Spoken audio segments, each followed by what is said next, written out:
کاشکی یه بارون بزنه غم شهر رو به شوره ببره.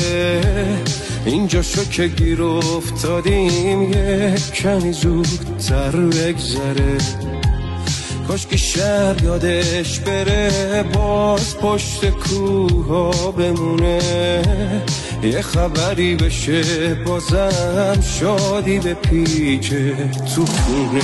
بگیم بخندیم هممون بازی بیافته دستمون. چه خوب بچینه واسمون همون خدای رنگین کمون. یهو بگیره کارمون فرقی نباشه بینمون. اونایی که نیستن بیان چه جمعی میشه جمع